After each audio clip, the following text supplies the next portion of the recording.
refreshments after mine. Okay? Okay, that's the schedule. And I don't know if Ramosha can hear me. Yeah, I can. I hear you. I hear you. Start. Ramosha, you're welcome to start now. Okay. Okay.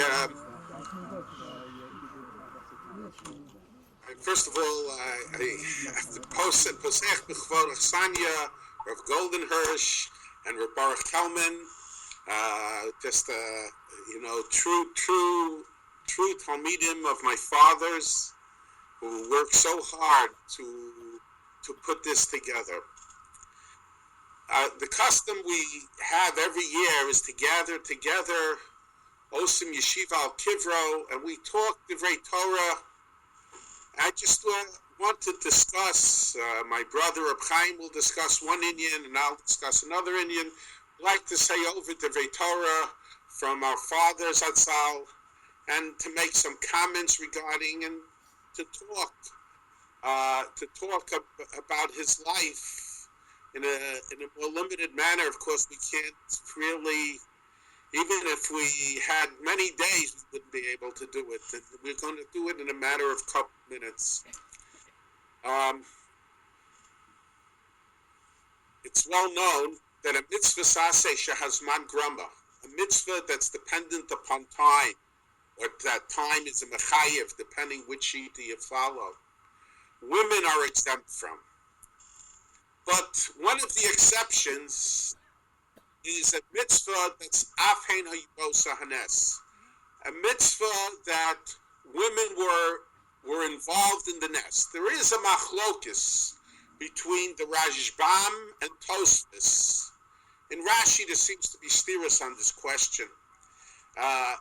There's machlokis between the Rashbam and Tosfos. What does it mean, afhein hayibos hanes? According to the Rashbam, afhein hayibos hanes means that women played a role in the bringing of the miracle. Let's say by Purim, Esther played a major role in bringing about the miracle. In Hanukkah, Yehudis killed a Greek general, and in regard to Pesach, so Rashi and the Rashbam say because b'schus nashim tzidkanios nigalu Yisrael miMitzrayim. So afhein hayibos hanes, according to the Rashbam, means that women played a role in bringing about the miracle. However, Tosfos is cholik because of a certain Yerushalmi, and Tosfos says that afhein hayibos hanes means that women as well as men were the recipient of the salvation that came as a result of the miracle. Haman was lahashmid laharog labed as kol Yehudim taf v'nashim also. So the miracle of Purim brought salvation for men as well as women. So according to Tosfos, the women are required because they were recipient of the salvation of the miracle. So Tosfos asks a question. According to the Tosfos himself asks a question. According to the Rashbam, it's no question at all. In other words, the Sukkah commemorates the nest, the miracle of the Anani HaKavod. And the Anani HaKavod protected not just the men, but the women as well. So Tosfos asks a question in Psachim that women should be required in the mitzvah of Sukkah because afhein hayibos hanes. According to the Rashbam, that's not a strong question because women were not involved in bringing, nor were the men involved in the bringing of the Anani HaKavod. So Tosfos answers that we only say afhein hayibos hanes in regard to mitzvos the Rabbanan, not in regard to mitzvahs deraisa, only in regard to rabbinical mitzvahs, not in regard to biblical mitzvahs. Now, where is Afhena Yubos Hanes mentioned? In regard to Dalet Kosos, which is the Rabbanan, which is rabbinic. In regard to Megillah, which was Takonas and Avim, so it's rabbinic. And in regard to Chanukah, which is also rabbinic. Tosas in Megillah asks a similar question, but he doesn't ask from Sukkah, he asks from Matzah. We have a special Jeres HaKosov that women are required in the mitzvah of Matzah, because they come within the prohibition of chametz. So Tosfos asks, why do we need a special Jeres HaKosov? Why don't we say, Afhena Yubos Hanes?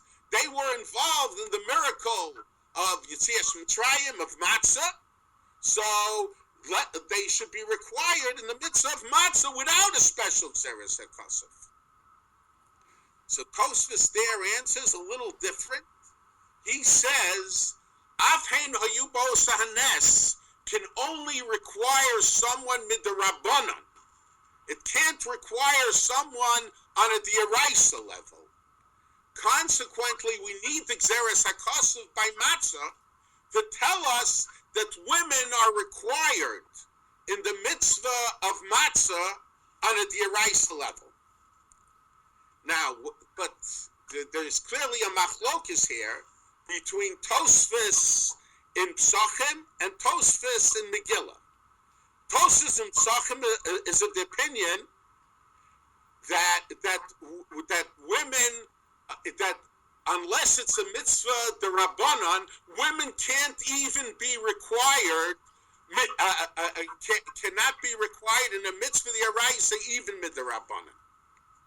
So, but the shita of Tosfos and Megillah is that even in regard to a mitzvah deraisa, we could say Afhein Hayuos also anes to require women in a midrabanan in the mitzvah deraisa. Now, what's the machlokus? The machlokus is Afhein Hayubos Hanes to be seen. This is what I think. Is Afhein Hayubos Hanes to be seen as an equalizer? It makes men and women equal in regard to the mitzvah. That's the shita of Tosfos and Psachim.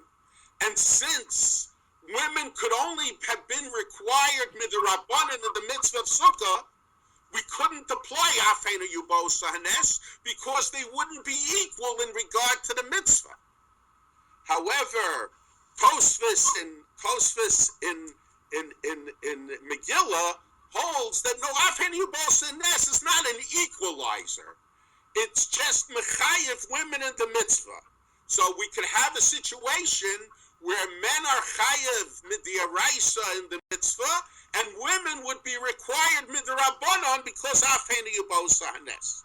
But in any case, whether you follow the shita of Tosfos in Megillah or Tosfos in Psachim, it's clear, according to Tosfos, that Afhein Hayubos Hanes is only a din derabanan, is only a rabbinic mitzvah. Now, however, from the chinuch, it appears not that way, because the chinuch says that women are required midioraisa in the mitzvah of Sipu Yetzias Mitzrayim. And the mitzvah of Sipu Yetzias Mitzrayim is a mitzvah d'oraisa. Matter of fact, the Minchas Chinuch raises questions how the Chinuch would go against the Svara of Tosfos. Okay, that's not a very strong question. But nevertheless, we have to answer the question of Tosfos according to the Chinuch. Now, my grandfather suggested a different answer to both questions of Tosfos. Why don't we say Afhein Hayubos Hanes in regard to matzah, and why we don't say Afhein Hayubos Hanes in regard to sukkah? I don't know that he applied it to the chinuch, but everybody applies his answer to explain the chinuch. My grandfather said that when do we say Afheinu Yibos Hanes makes women required in a mitzvah that commemorates a miracle that they were involved in, that's only if the mitzvah is a mitzvah Pesumei Nisa.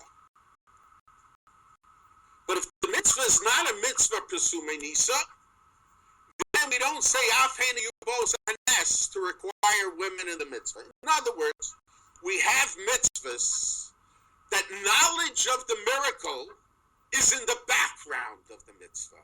It's not part of the essence of the mitzvah. So if it's only in the background of the mitzvah, we wouldn't say Afhein Hayubos Hanes.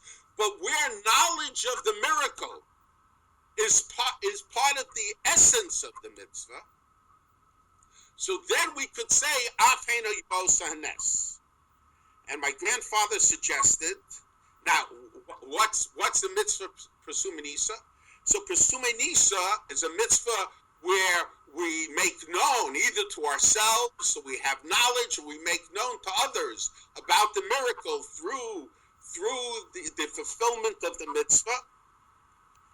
Or, and I should say, very often when we have a mitzvah Pesumei Nisa, we have a brach of Sha'asa Nisim Lavosenu Bayomim Ahem Bazman Hazeh. Now it's true, by Dalit Kosos, we don't make the brach of Sha'asa Nisim. But many of the Mefarshim point out, because there we already say, Asher Galanu V'Galas Avosenu. So, L'chora, my grandfather's teretz seems very logical. After all, a person could argue a large part of the mitzvahs of the Torah are Zeichel Yitzias Mitzrayim. So when do we apply Afhein Hayubos Hanes, where it's a mitzvah Pesumei Nisa?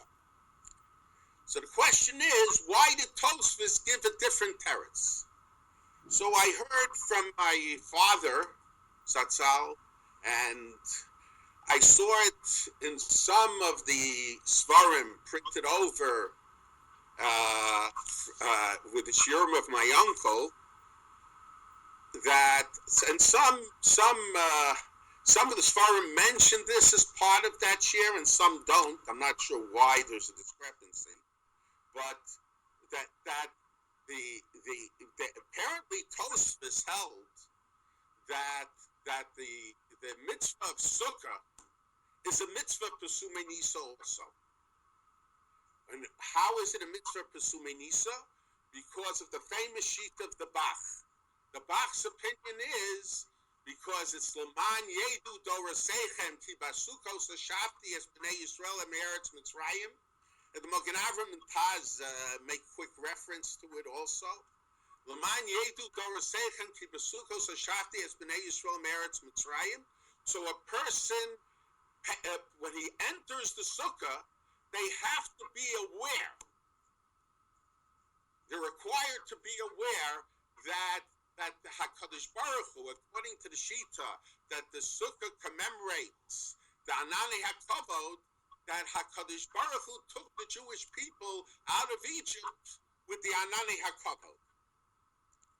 So it's also a mitzvah Pesumei Nisa. And as far as Tosfos and Megillah, who asked the question from Matzah, my father suggested, and in some of these Svarim that have my uncle's shiurim, I see the same Svarim mentioned, that Tosfos held like the Ramban in the Milchamas. The Milchamas says there seems to be a machlokus between the Ramban and the Rambam. We say, Kol Shlo Amar Shlosh Dvarim Elu Pesach Lo Yatsa Yidei Chavatzo. If someone didn't mention these three things, he did not completely fulfill his mitzvah. So, which mitzvah is it talking about? If someone doesn't explain why he's eating matzah, matzah zu shanu ochlim al shumma, he didn't completely fulfill his obligation. Which obligation didn't he completely fill? So the Rambam seems to say, although my father had some suffix about that The Rambam seems to say that he did not fulfill his mitzvah of Higadata, of Sipiyatzias Mitzrayim. Because the Rambam, after he mentions all the ingredients, he says all these things are included in Haggadah. So it seems, according to the Rambam, part of the mitzvah of Haggadah is explaining why we eat matzah. However, according to the Ramban, if a person doesn't say matzah zu shanu ochlam al shumma, so he doesn't completely fulfill the mitzvah of matzah. So since a person has to explain, is required to explain why we eat matzah, it could be suggested that the mitzvah of matzah is considered a mitzvah presuminisa. Consequently, Tosfos asks the question, since it's a mitzvah presuminisa, why don't we say Afhen Hayubos Hanes and require women in the mitzvah of sukkah and require women in the mitzvah of matzah without Exeris HaKosov? Now, the question is, according to Tosfos and Megillah says that that women could be required rabbinically in a biblical mitzvah. So why is it that women are tourists from sukkah? Obviously, Tosfos and Megillah did not hold like the Bach, so it's no question. But the question is, if sukkah is a mitzvah pesumei nisa, why is it that we don't make the bracha Shas Nisim? We make Shas Nisim on Hanukkah candles. We make Shas Nisim on the Megillah. We, as far as the Holocaust is concerned, from the bracha of Shas Nisim. But the question is, and that would apply to matzah also. So, but the question is, in regard to sukkah, if it's a mitzvah presuminisa, as my father and my uncle suggested, according to Tosfos, why don't we make the bracha Shas Nisim? Now, I think there are two possible answers that could be given. One answer is there's a famous tour, and the Balaturim, which is written by the tour also, mentions the same thing. The tour and in his Peirush on Chumash, he raises the question, why is it that we celebrate Sukkot in Tishrei? After all, the Jewish people left Egypt in Nisan. We should celebrate Sukkot. We should celebrate Sukkot in Nisan. We could have the Seder in the Sukkah. So the Balaturim says, because it won't be apparent that you're doing it because of the mitzvah. Because apparently there were times when, because of weather conditions, that might be the situation in Eretz Yisrael today. It's certainly not the situation in Chicago today.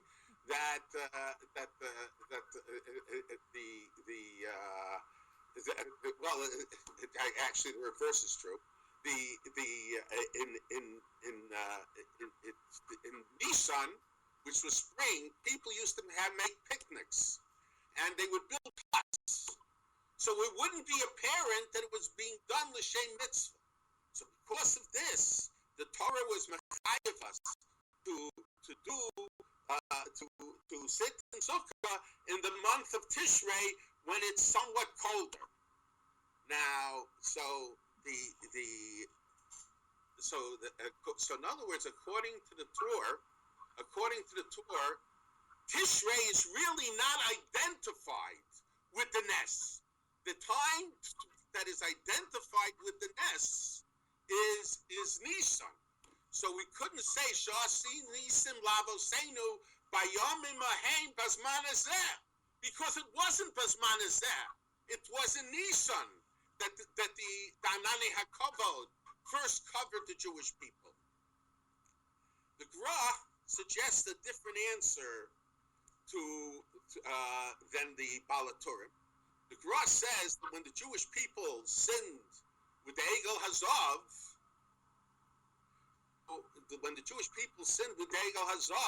So the Anani HaKavod were taken away. And then when Moshe Rabbeinu came down from Har Sinai, and the Jewish people started working on the Mishkan, so on the 15th of Tishrei, the Anani HaKavod returned.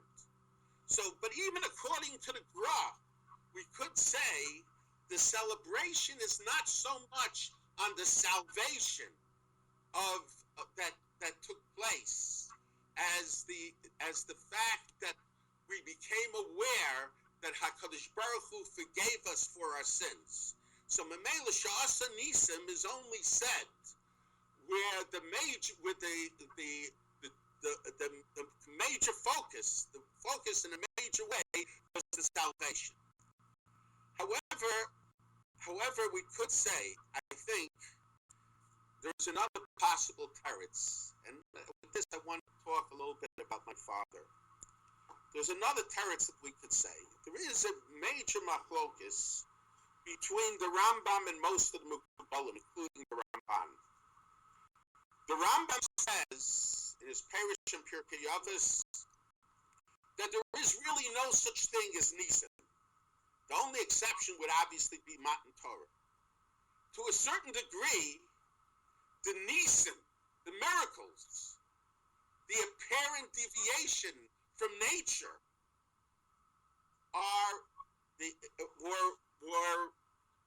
were in a sense programmed into nature at the time of creation. And he says like Kriyas Yamsuf. So HaKadosh Baruch Hu programmed in, he made a T'nai. His T'nai, he mentions the Medrash Rabbah, that HaKadosh Baruch Hu made a T'nai with the Yam. Yikabu hamayim l'mokum echad v'seirah hayabasha.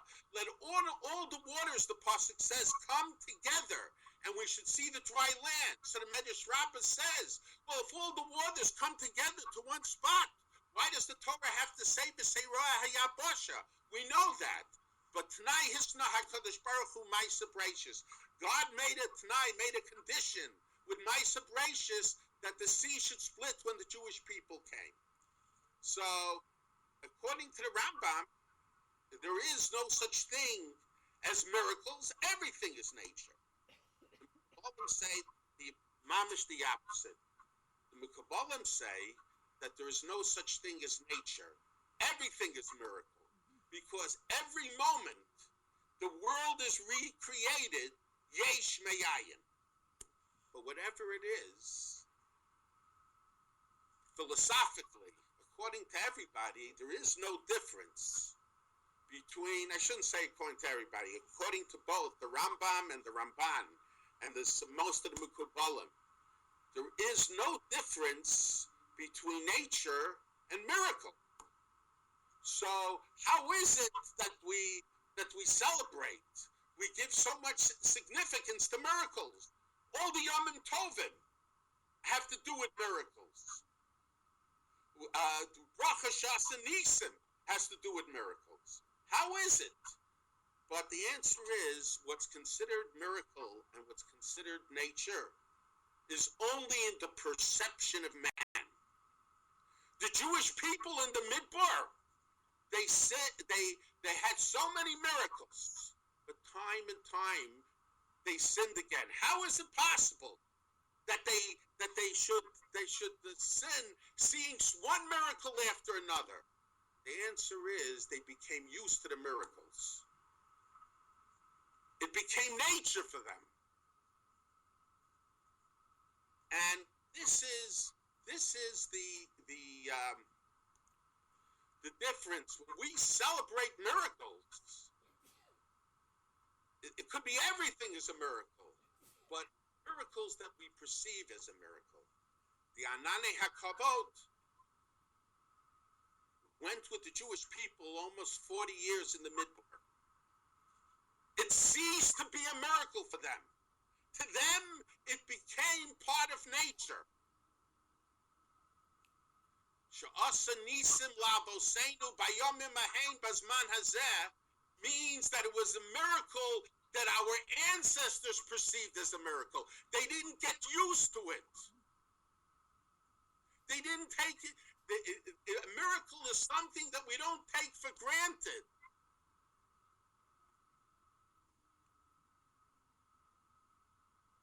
And in a sense, that's the holiday of Sukkot. The holiday of Sukkot, in a sense, is the holiday of nature. Not only according to the one, where we don't see, where we don't recognize, where people don't recognize the miracle because they're used to it. And that's why Sukkot is also the Chag HaAsif. Because what is the Chag HaAsif? The harvesting holiday. It's the things that are always there, the things that we take for granted. So we have to recognize HaKadosh Baruch Hu in the things that are taken for granted. The Zohar says that the three regalim correspond with the three Avos. Abraham, Pesach, I discussed it last year. Yitzchak is Shavuos and Yaakov is Sukkot. What did Yaakov say? Yaakov said, if God will be with me, Ushmarani b'derech hazer asher anochi holeich, and he'll watch over me in this path that I'm going. V'nasan li lechem lechol, he'll give me bread to eat. Beged lubosh, and clothes to wear. V'shavti b'shalom beis avi v'haya Hashem li le'elokim. I will have a personal relationship with God. Yaakov Avinu was saying, I won't need miracles like Kriyas Yamsuf.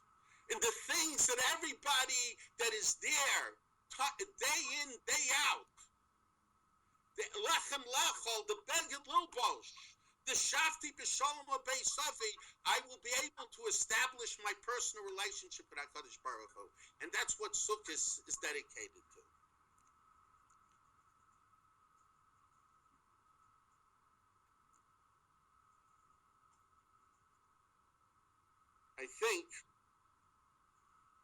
I remember that years ago, after my father's stroke, I walked in with him to Strites.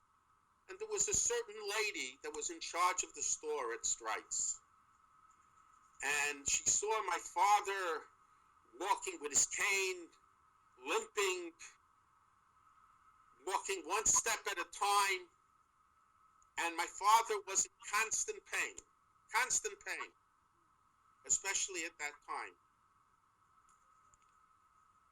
I remember they gave my father all kinds of contraptions and medicines to negate the pain, but he found out, he saw that those contraptions and the medicine was affecting his learning.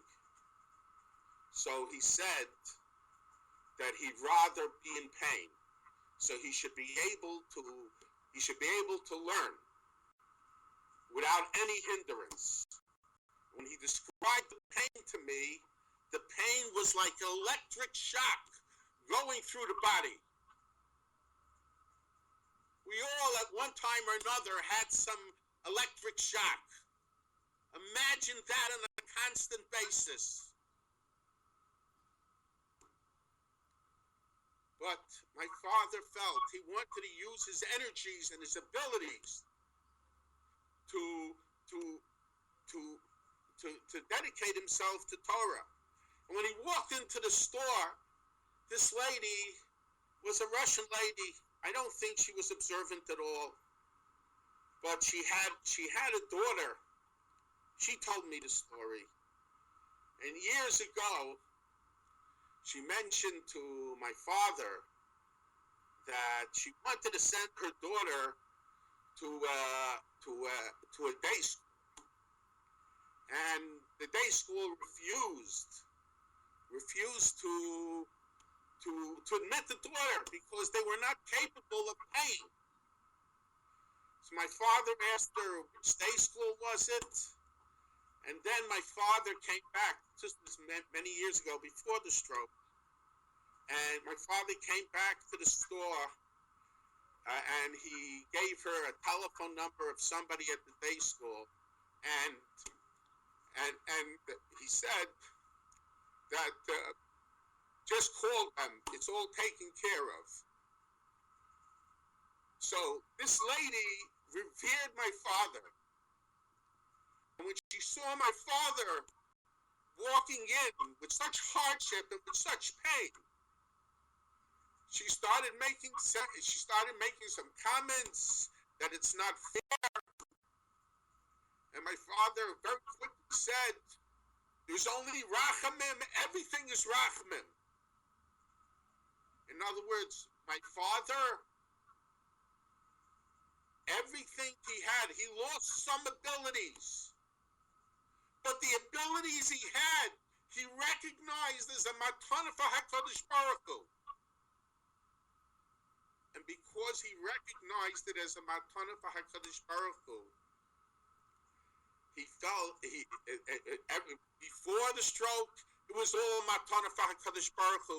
But after he lost so many things that everybody took for granted, he didn't see it as something that was taken away from him.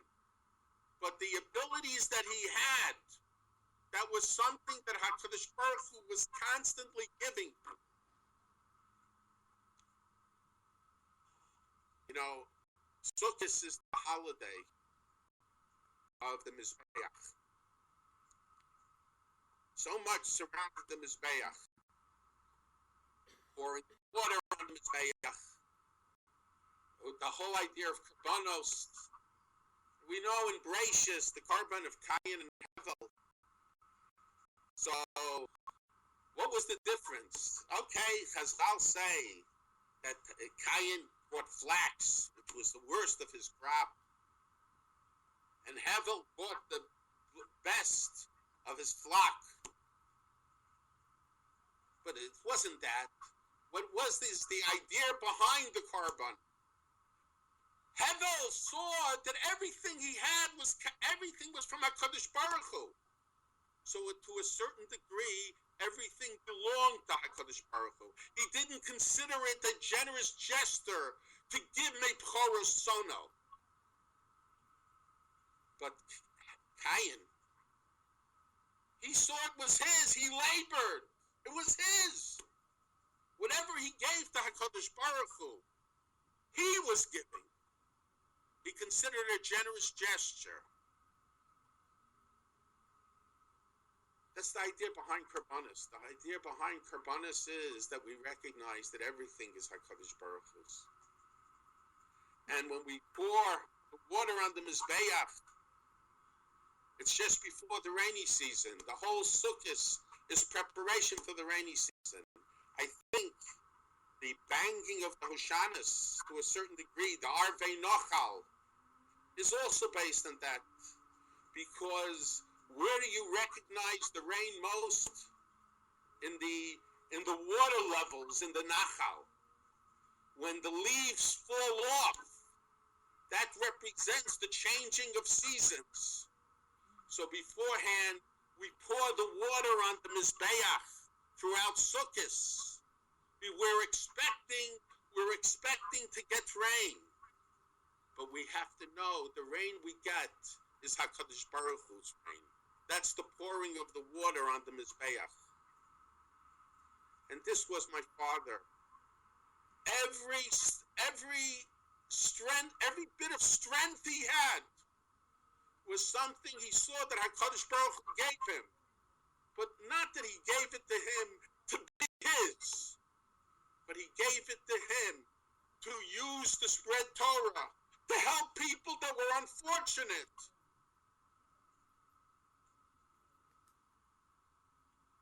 We can't take anything for granted, and everything we have is something HaKadosh Baruch Hu gave us to use in our dedication to Torah. And Sukkot, when we have his yard site, which is, as I mentioned, the holiday of nature, of the things that we take for granted, we have to use him as our example to appreciate everything we have, but at the same time to realize that we have in order to serve HaKadosh Baruch Hu and help man.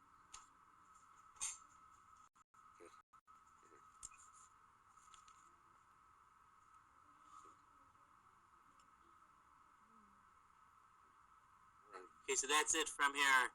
Okay. Thank you, Rav Moshe. And now we're time out, right? Here in front of us.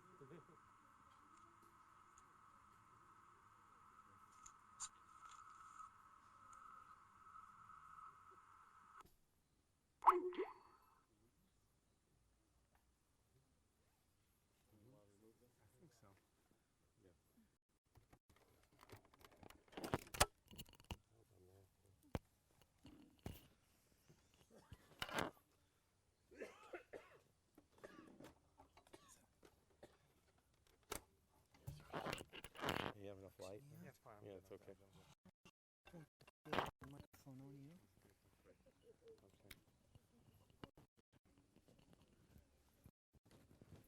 Speak loud enough, I guess, right? Okay. I'll try my best. Okay. Good evening, everybody. I want to thank everyone for coming, and of course, Rabbi Goldberg, Rabbi Kelman for arranging. You know, I don't know if anyone ever saw this picture, but walking into my parents' house, at least the new house in Chicago, not the old house, there was this picture of my father in a winter coat with a very big smile on his face. It's a very beautiful picture. And, you know, I think my father, we spoke, and I'll speak about this a little bit later on, about how important it is to be happy, to be besimcha. I think my father was very matim that he should pass away on Chol HaMoed Sukkos, because really we can't cry, and the truth is, even though it was his minhag to fast, I can't fast, and all we can do is really come together and speak about his Torah and the message and the lessons he left us. The truth is, it's very hard to be sad, because at this point, so many years later, I feel such a sense of hakaras hatov and pride that I was a son and a student of my father, and I think all my father's students feel that way. So I'd like to speak about today actually is the inyan of Simchas Yontif. I don't think I ever heard this in shir from my father. I had a discussion with my father, I shouldn't say discussion, maybe it was a shir, but it was a shir, a personal shir, around 28 years ago. It was Chol HaMoed Pesach. And my father spent a half an hour speaking to me about the inyan of Simchas Yontif. Now, we know that Sukkos and Simchas Yontif is a very, very important discussion, because Sukkos we spend so much time buying, I don't know, maybe we did or didn't, but many of us spend a lot of time buying arba minim. Actually, I remember my father in Chicago spending so much time with arba minim, just with the dasim. In those days, the dasim were very difficult to find kosher dasim. Esrogim were very quick, lovim weren't take so long. Aravas, hadasim took forever. But we spent a lot of time doing arba minim. We built our sukkah. And we seem to forget there's another important mitzvah of Sukkos, which is a mitzvah also on Shavuos and Pesach of Simchas Yontif. And the Vilna Gaon is known to say that it's a very, very difficult mitzvah. It's one thing to go ahead and eat some meat and drink some wine, but the Mekayim mitzvah of Simcha is one of the most difficult mitzvahs. And especially before Sukkos time, it's very important to concentrate and to focus on the mitzvah of Simcha. The Svas Emes, Sefer Devarim, when he speaks about Sukkos, he mentions that Misha, and the Gemara, that Misha lo ra Simchas Beis HaShoeva, whoever did not see Simchas Beis HaShoeva, they had never experienced Simcha. And now we don't have a Simchas Beis HaShoeva, but we have to understand what was the Simcha at the Simchas Beis HaShoeva. And he goes on to say that the Simcha we have throughout the year flows from Sukkos. And therefore it's very important in Chag Sukkos to try to understand what Simcha is all about. My father, I said 27 years ago, basically dealt with the kasha of the Shagas Aryeh. We know that if someone, Rachmana litzlan, is sitting Shiva before Yontif, Yontif comes along and pushes, and basically doesn't push, ends the Shiva, or it ends the Shloshim, and the next stage of Avelis begins. The next stage of Avelis begins for someone who is Mesavel or other Ve'imo. But it will end Shiva or end Shloshim. And why is that? So the Gemara tells us a number of places. One place, Mesechus Moed Katan, that the Asay Derabim of Yontif, of Simcha of Yontif, pushes off the Asay Yachar of Avelis. Asay Yachar of Avelis. So the Shagas Aryeh, there's a whole discussion amongst the Rishonim. Is Avelis D'Oraisa, is Avelis D'Rabbanan? And the Shakas Aryeh is very bothered to say, can understand how a person can say that Avelis is Diraisa. Why? Because if Avelis is Diraisa, so that means that when a person, well, let's say, for example, even the first day, if a person loses a relative on Erev Sukkot and the burial is that day, so therefore, according to the Rambam, there would be Avelis Midiraisa, and Yontif comes in, the Yontif would go ahead and push off the Avelis. Why? Because the Rabbim of Simchas Yontif pushes off the Yachar of Avelis. That's the Gemara Mesachas Moikatan. And the Shakas Aryeh is very bothered. Why? Because the Gemara seems to assume that if Avelis is Diraisa, based on that, the Simcha of Yontif on the first night Yontif pushes off the Avelis. However, the Gemara in a number of places, the Mesachas Psachim and other places, Mesachas Moikatan also, that points out that there really might not be a mitzvah of simcha on this Gemara Masechah Sukkah on the first night of Yom Tov. Why? Because it says Vayisa Ach Sameach. So we know that there's a chiyuv of simcha on 7 days of Sukkot and on Shmini Atzeres. So the Gemara asks Masechah Sukkah, how do you know there's a mitzvah of simcha on Shmini Atzeres? So it says, after all, it says 7 days of the Chag. So it says. Chag HaSukkos Tachzelecha v'Samach Lei, and right next to it we juxtapose Simcha v'Samach v'Chagecha. Okay, so he says, and then it says Ach Sameach. So he says, if you use Ach Sameach, what does Ach Sameach tell you? That you have to be Sameach even on the 8th night of the Chag Shmini Atzeres and 8th night of the Chag Shmini Atzeres itself. So the Gemara asks, well, how do we know? Maybe Vayisa Ach Sameach is telling us we should have this Simcha the first night of Sukkot. Gemara says no. If we have a choice of being Marvish Shmini Atzeres night or being Marvish the first night of Sukkot, we would rather include Shmini Atzeres night, which has Simcha before and Simcha afterwards, as opposed to including the first night of Sukkot, which does not have any Simcha Sachag beforehand. So the Gemara Masechah Sukkot in other places points out that there really is no mitzvah of Simcha on the first night of Yom Tov. And one of the reasons being, because how are you Mekayim mitzvah of Simcha? Mitzvah of Simcha is Mekuyim by going ahead and eating Shalmei Simcha, and you can only be Machmer Shalmei Simcha on Yom Tov itself. So therefore, how can one be Mekayim the mitzvah of Simcha on the first night of Sukkot when there are no Shalmei Simcha? Shmini Atzeres already you can be, because you already were Machmer Shalmei Simcha on, let's say, for example, Hoshana Rabbah. So Shakas Aryeh says, we see that the mitzvah of Simcha can't be Diraisa on the first night of Sukkot, because the Gemara says in Masechah Sukkah that we only include Shmini Atzeres, not the first night of Sukkot. My father told me, I'm sure he said it other times in Shir too, but he said that we have to understand what the mitzvah of Simcha is, especially according to the Rambam. He says the mitzvah of Simcha is twofold. Number one, the mitzvah of Simcha is a person has to feel Simcha. A person can eat basar, can drink wine, he can buy his wife nice clothes, can give klayos v'agozim to his children, and if he doesn't feel happy, he feels sad, he missed the boat. The mitzvah of Simcha is you have to actually feel. You have to actually feel a mitzvah of Simcha. But in addition to the mitzvah of Simcha, feeling Simcha, a person has obligation also to show that he's happy. To show that he's happy. So how does a person show that he's happy? Bizman Beis HaMikdash, he shows he's happy by eating Shalmei Simcha. See, even though the Gemara says the mitzvah Shalmei Simcha does not apply in the first night of Yom Tov, first night of Pesach, the first night of Sukkot, the Shavuos night, says that's the mitzvah of eating Shalmei Simcha to show your happiness through the eating of Shalmei Simcha. However, the mitzvah of feeling Simcha, of course, that begins with the first night of Yom Tov. And that's why Yom Tov goes in, and there are a number of rayas that we know that there's Simcha on the first night of Yom Tov. For example, the Rashbam in Mesechus Psachim, what the Gemara discusses there on Daf Kuf Chesem Beis, various scenarios of what a person did. Let's say, for example, a person drank the Arba Kosas in one shot. You know, the Gemara says, so according to Rashbam, Rashi, you're Yotzei the mitzvah of Simcha. So we see there's a mitzvah of Simcha on the first night of Chag, the first night of Pesach. So the Rosh Hashanah says it's talking about Simcha on a Rabbanan level. But my father felt that from the Gemara, it seems, it's Simcha on a Diraisa level. So we see there's Simcha the first night of Yom Tov.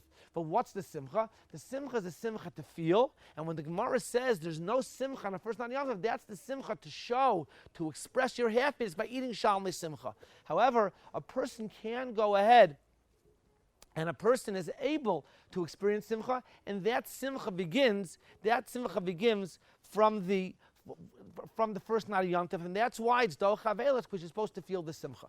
The truth is, when I heard this from my father, obviously it explains the Rambam.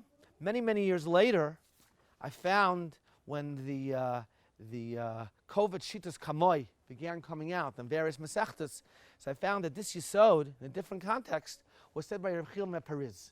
Rav Chilme Pariz asked the question, why is it that when a person is sitting Shiva, so Yontif is Docha the Shiva, but Shabbos is not Docha the Shiva?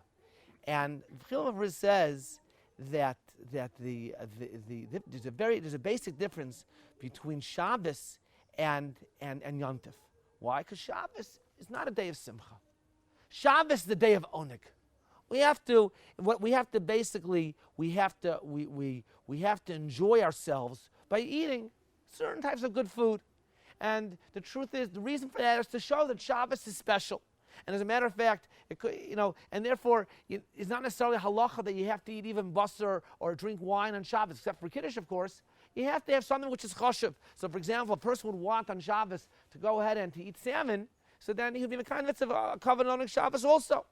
A person wants to eat milchiks and have yogurt. I'm not sure that would do the trick, but to eat something which is chashuv is okay. So he says because Shabbos chayiv adam lisanig ba'atzmo, and you're misanig by having something good to eat, something good to drink, and an Avel also can eat something good to eat and have something good to drink. So therefore, Avelis is not a steer to Shabbos. But when it comes to Yontif, so therefore Shabbos does not push off Avelis. It's counted to Shiva and there's Avelis B'tzina. But when it comes to the Regalim, he says that Chaim Yemei Simcha Shechayiv Adon L'Sameach Libo. He has to bring happiness to his heart. He has to get rid of any sadness, any worry. And that's the opposite of Avelis. So therefore, for that reason, we see Avelis is the stira to Yontif. Because why? Because on Yontif you have to feel happy. But in addition to feeling happy, the halacha of eating Shalmei Simcha is you have to express, you have to show you're happy. And based on this, my father explained the Rambam. The Rambam says that in Parak Vav of Hilchas Yontif, that even though the Simcha v'Samachta v'Hagecha is Korban Shlomim, however, there's Bechlal that Simcha l'Sameach hu Banav Nevesav Kol Echad V'Yachad Kara'olo. To bring happiness to everyone who's in the house, his wife, his children. What do you do? The Ketanim, you're giving them Klayos V'Agoizim, McDonald's, candy, nuts, and the woman Konlem Gadon Tachshit Noyim, nice clothes, nice jewelry, and the men would go ahead and they would eat Basar V'Shos and Yayin. That's the Rambam. So and then you also have to go ahead and you have to give to eat to Yesomim and to those who are poor. I'll come back to that in a minute. So what's the idea that there's the Ikar mitzvah, and then there's other ways to express the joy? Okay, in other words, the best way to express the joy is through Shalmei Simcha. However, if for some reason, like for the first night of Yontif, or unfortunately we're living Bizman She'en Beis HaMikdash, we don't have Shalmei Simcha, there are other ways to go and express the joy, and that's not the Ikar way to express the joy, but the Simcha that we feel is still the same Simcha, still the same Simcha. That was the idea that my father expressed, and it's an idea that I think it wasn't just he told it over to me 28 years ago, but it's an idea that the other Talmidim have heard of this idea too. Now, so the question is, why is it that a person trying to think what my father would have said, this part I didn't hear from my father, why is it a person has to express his joy? Why isn't it enough for a person to go ahead and to just be happy inside? Why is that? So thinking that sometimes a person might not realize that they're happy. People walk around and, they're trying. This I actually heard from my father. They actually, they're trying to find happiness, right? And to go to all the wrong places. And they really have to look inside of them and see what they have and see, maybe deep down we truly are happy. I did hear my father say the entertainment business is a multi-million-dollar business. Today they would probably say it's the multi-billion-dollar business. Everyone is trying to entertain themselves. And he would say, and no one's happy. No, it doesn't work. That's what he says today. No one's happy. Right? So we have to look inside ourselves and see what we have in life and realize we really are happy. So now we go and we say, well, and how do we do that? So we express ourselves in certain ways. And by expressing our happiness in certain ways, we realize, wow, we are happy. So when a person goes ahead and eats shalmei simcha, what's he doing? When a person eats shalmei simcha, what he's really doing is going ahead and he's saying, okay, I'm able to eat mishulchan gavoa. I have a relationship with HaKadosh Baruch Hu. And that should make a person the most happy. They have a relationship with HaKadosh Baruch Hu, right? And therefore, and once a person goes ahead and looks into himself, and once he looks into himself, he sees that I have a relationship with HaKadosh Baruch Hu by eating the shalmei simcha, he'll realize I really have a reason to be happy. Whatever is going on in my life, right? HaKadosh Baruch Hu is there, and that's the Iker way. There's sometimes we can't do it. The first night of Yom Tov. So then there are other ways. And what are the other ways? The other ways that we express our happiness is, for example, l'sameach. So my father used to speak about what the simcha of the Rambam speaks about in Perek Vav Halach Yud Zayin, that a person who would go ahead and when he's mesameach and Yom Tov, he goes ahead and he closes the door and he eats and drinks with his wife, his sons, his family, and he doesn't feed and give drink to aniyim and those who are bitter and those who are unfortunate. This is why. People think that eating makes them happy. Eating doesn't make people happy. Maybe eating helps people, meet out the frustrations. Doesn't make people happy. But when you go ahead and you're mesameach, when you're mesameach, somebody who is unfortunately is embittered, someone who's poor, who's unfortunate. Think, wow, I was mesameach somebody. That brings true simcha. I don't know if anyone here, I'm sure my father mentioned a number of times, anyone here remembers my father Shurim, he would always, not always, when he would speak about simcha, he would quote from the book The Idiot. I don't know if anyone remembers. And he says about this person that once was very, very depressed, and he decided, this is what my father told, I never read the book, my father read the book, and he would tell over the story. This person was very depressed, and he decided he was going to go kill himself. So he decided he's going to go ahead, he's going to buy a pistol. He's going to buy a pistol, and he's going to buy a pistol, he's going to kill himself. And he was walking home, he was walking to the store to buy a pistol, right? And all of a sudden this little girl says, excuse me, sir. And I remember my father, he said, the person would say, leave me alone, can't you see I'm busy? He said, no, I need your help. No, leave me alone, it's so busy, I have something very important to do. And he said, but sir, my mother is very, very sick, and the doctor says she has to take a certain medicine. And if I don't give the doctor the medicine, my mother's going to die. And I can't open the bottle. I'm too young, and my mother is too sick. Please come into my apartment, my house, and open the bottle and give my mother the medicine. He says, what can you do? He says, a poor girl. Okay, so he said he'll put his plans to buy the pistol on hold for a few minutes, and he'll go and he'll take care. He walks inside the house. He gives her to eat, gives her a medicine, and once he decides to the Vachar Chol and speaks to her. And at the end she says, thank you so much. You saved my life, and you stayed to speak to me. You're such a wonderful person. You did so much for me. And he walked out of the house. He didn't go buy the pistol. Why? Because he felt good about himself.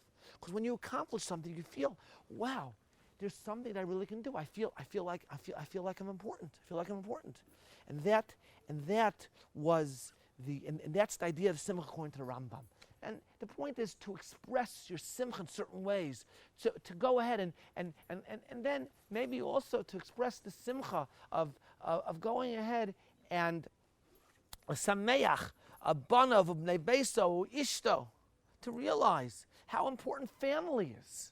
Right? And that should bring simcha. A person has family, that should go ahead and that should bring simcha. That should bring simcha. When a person has family, that should bring simcha. And that's why you have to do all these things. So obviously the ikar simcha is to realize you have a Kadosh Baruch Hu. And that's expressed through eating shalmei simcha. And eating shalmei simcha, you realize, I have that simcha, I have that accomplishment. And then, afterwards, other ways, and according to the Lashon of the Rambam, other things, bichlalos simcha, to realize how important family is, and to realize the accomplishments that you have simcha because you can actually accomplish something. You've actually done something in your life, and even something little which you might even pay attention to, but you realize, wow, I made someone feel better. That brings true simcha, and the reason why you have to express it, because if you don't express it, you won't realize that you are really happy. It's so important for us to know that we are happy. And before I conclude, I would just say that in terms of my father inspiring me and the simcha that he felt, there's no question that he felt a certain simcha because he felt a closeness to HaKadosh Baruch Hu, whether through his devotion to mitzvos, to learning. There was once after he had the stroke. So the first half a year after he had the stroke, he didn't feel any sensation, any pain. Then he used to say that he didn't feel any pain, and then the sensation came back with a vengeance. And there was a certain period of time where my father was in tremendous pain. It was intolerable. And I remember one Shabbos after my father's stroke, a lot of my father's talmidim would come to my father's house after davening on Shabbos, and they would sit and they would talk, the very Torah, what's going on. And there was a tkufa, period of a few weeks where my father was in tremendous pain. I remember a certain Talmud, I don't want to say his name, asked my father, said, Rebbe, it's not like you to complain so much. So he said that. He said, which is true. He says, I'll tell you, he says, he quoted the Gemara, Maseches Brachas, the Rabbi Yehuda Nasi. Rabbi Nasi had all this pain. He says, I don't want the schar, I don't want the yisurim. He says, my father says, you have a tain on me? Rabbi Yehuda Nasi said the same thing. How can Rabbi Yehuda Nasi say, I don't want the schar, I don't want the yisurim? Rabbi Yehuda Nasi, Rabbeinu HaKadosh. So I think he quoted the Marsha. Marsha says, Rabbi Yehuda Nasi could deal with the pain. But when it was impossible for Rabbi Yehuda Nasi to learn, that's when he complained. He says, the pain is so difficult. The pain is so difficult, right? How can I not complain? Because my father realized what was special was relationship with HaKadosh Baruch Hu. And when he couldn't learn, he felt on some level relationship was lacking. And he pointed it out to us, to the children, to the students. It was so important to have relationship with HaKadosh Baruch Hu. But that being said, there was bichlal, that simcha, other simchas. And even though that's what brought simcha, that was important, he didn't ignore what also brought simcha. But it also brought simcha to his life. So we speak about Mesamech, Umlolim, Mari Nefesh. That's a davar pashut. Okay? Anyone who walked into my house, all right, when I was growing up, after I left the house, it was like, my parents, and I'm not talking about back the students came, I'm talking about that. It was all, I want to get into stories. A lot of the characters in Chicago used to come hang out in my parents' house, and they felt like they biased and they felt good. And by the way, it was obviously, I have to say, it was my father and mother together. It was a father and mother together. But the family also is important. So I'll tell you a story and then we'll finish the show. I'll conclude with a certain idea that one time my father was asked to be a scholar in residence in California. I think it was Los Angeles. And he flew out to California, and I think it was a long weekend. So I guess he arrived on a Wednesday evening, and he was going to give shiur on Thursday night, and then obviously Shabbos and Sunday. And Thursday, everyone was at work, so he had the day to learn. He told me the story when he came back, and it's only years later, I appreciate why he told it to me. And he said that Thursday morning he went to daven, and after minyan he was at Balabai Septim where we were staying. He said, listen, Rabbi Soloveitchik, he says, today there's no shiur, but I bought 2 tickets to Disneyland. So he said, 2 to Disneyland, right? So my father said to him, it's okay, I think I'll enjoy more staying and learning today. And I did learn. When he came home that week, I forgot, I must have been, either I was 11 or 12. I don't think I was 13. So I was 11 or 12. He came home. He told me the story, and he said to me, and he used to call me Chaimke. He says, if you would have been there with me, I would have taken a day off to go and spend a day in Disneyland. If you think about it, my father was so asik in Limud HaTorah. When I was 11 years old, I didn't appreciate the sacrifice what that was. My father spent a day in Disneyland. So this is why. He said, why did he tell me? Because he wanted me to know how devoted he was to the family. because the family brought him a lot of simcha. That's the idea of simcha. That's the idea of simcha. I think just to finish off, I started off by asking, what's the special Zman Simchaseinu of Sukkot? After all, we go into the Sukkah. What's the idea of Sukkah? Simchas Beshueva, my father had an idea about, and we know that Sukkot ends off. We lived at the Beis Hamikdash, Yofi Lucham Mizbeach. The Mizbeach is beautiful. Why is Mizbeach? Because you walk around the Mizbeach. Why is it so beautiful? So, with your permission, if I could actually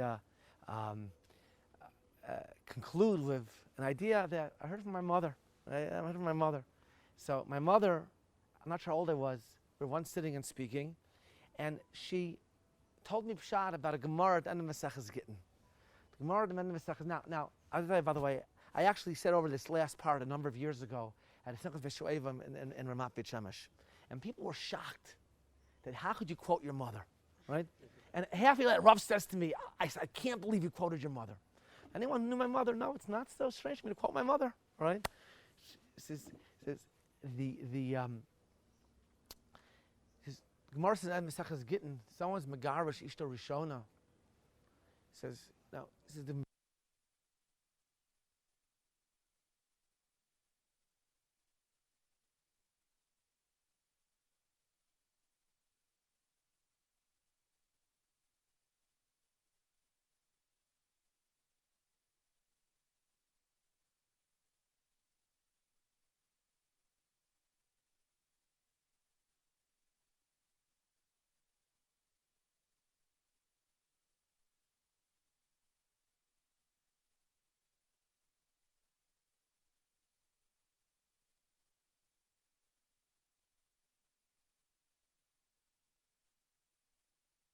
the house. The air conditioning isn't the same. You live in Yerushalayim. Yerushalayim is beautiful. Ramat Beit Shemesh is somewhat hotter than Yerushalayim. It's not the same. You're lying on a mattress. It's not the same as a regular bed. Sometimes you have bugs. You're being mevater. But you go in and you realize, okay, so I gave up on this.